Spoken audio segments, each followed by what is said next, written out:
Hey, Steve. Hey, Al. How you doing today, my friend? I'm doing good. Good. I'm glad. You know, I want to tell you. What I think I'm getting old is I call everybody hun. Like, is that Okay. is that bad? Do you like to be called hun? It doesn't bother me. I know, but I don't want to offend anybody because, are you okay, hun? Is it too much?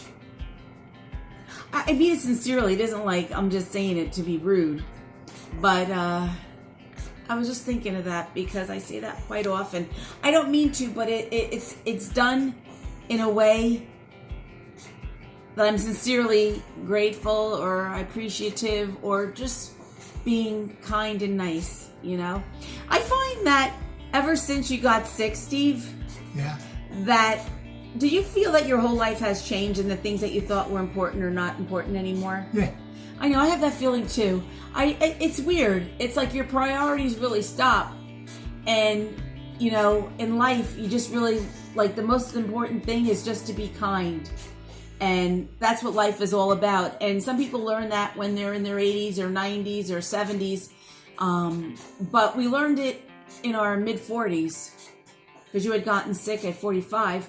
But it really just changed everything. So, with all the surgeries that you had and everything went down, I think I was calm for a lot of the stuff that people were just I don't think they could comprehend it, of the things that we went through. But you did a really good job. You know that? Yeah. How did you keep going? Because I have to. But, did you ever give up? No. No. How could I?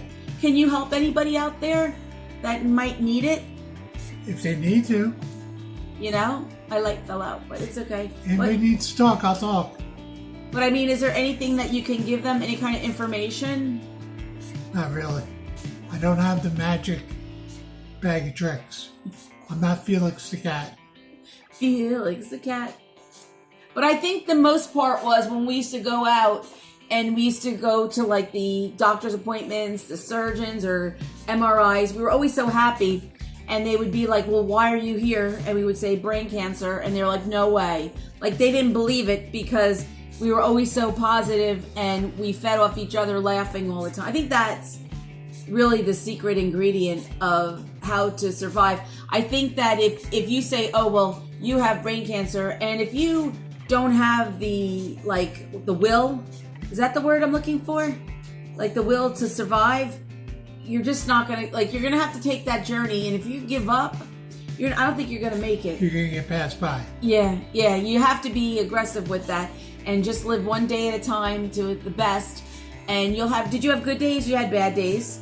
Yeah. And what did you do? You just moved through them? Just move through it. Yeah. Wait for the next good day to come. Next to the good day. Well, how could you? You had me. Was that a lucky thing, or is that a lottery winner, or no? No, that's a loser. Oh, that's not nice, babe. That's working against me. But I really fought for you. No, I did. I love you. Good. Thank you. And what did you feel it back? Can you say it? Oh, I love you. Can you say it? I love you, Al. All right, thank you. You don't ever. And the other thing is, you never say my name. I just did. Thank you. I really appreciate that. That's really nice of you. All right, it's time to go. Have a good night. And Yeah, I'm getting bored now. Steve is bored, so we got to move on. All right, have a good night, people. Bye-bye. Thank you. Thank you. And hit the like button and subscribe.